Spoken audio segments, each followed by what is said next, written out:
महाराष्ट्राचे मुख्यमंत्री एकनाथ शिंदे यांनी नांदगाव येथे आमदार सुहास कांदे यांच्या प्रचारासाठी जाहीर सभेत भाषण दिले। यावेळी त्यांनी नांदगावच्या विकासासाठी विविध योजनांची घोषणा केली आणि विरोधकांवरती कडकडून टीका केली।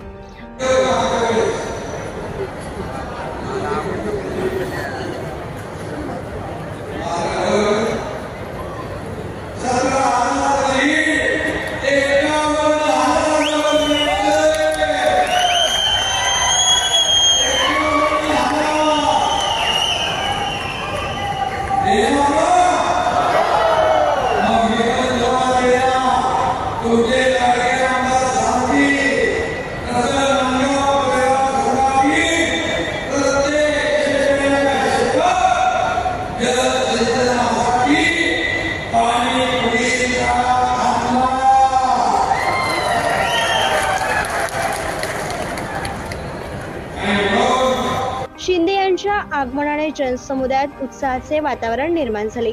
आपल्या भाषणाची सुरुवात नांदगावच्या सांस्कृतिक वारशाचा उल्लेख करून त्यांनी नागरिकांशी संवाद साधला। मुख्यमंत्र्यांनी रस्ते बांधणी, जलसंपत्तीचे संवर्धन आणि आधुनिक तंत्रज्ञानाचा वापर यांसारख्या विविध योजनांची माहिती दिली। ग्रामीण भागाचा विकास हेच आमचे प्रमुख उद्दिष्ट आहे असे त्यांनी ठामपणे सांगितले। शेतकऱ्यांसाठी जलसिंचन प्रकल्प, पीक विमा योजना आणि बाजारपेठांपर्यंत पोहोचण्यासाठी उपाययोजना करण्यात येणार असल्याचे त्यांनी सांगितले।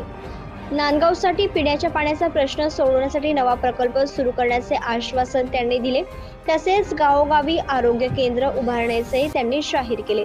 शिंदे यांनी शिवसेनेच्या वारशाचा उल्लेख करून जनतेशी भावनिक नाते जोडले। विरोधकांवरती टीका करताना त्यांनी सांगितले की गेल्या वर्षात अनेक फक्त आश्वासनं देणाऱ्यांपेक्षा आम्ही प्रत्यक्ष करून दाखवत आहोत। वृत्तसंकलन विभाग, महाराष्ट्र 24 न्यूज, नांदगाव।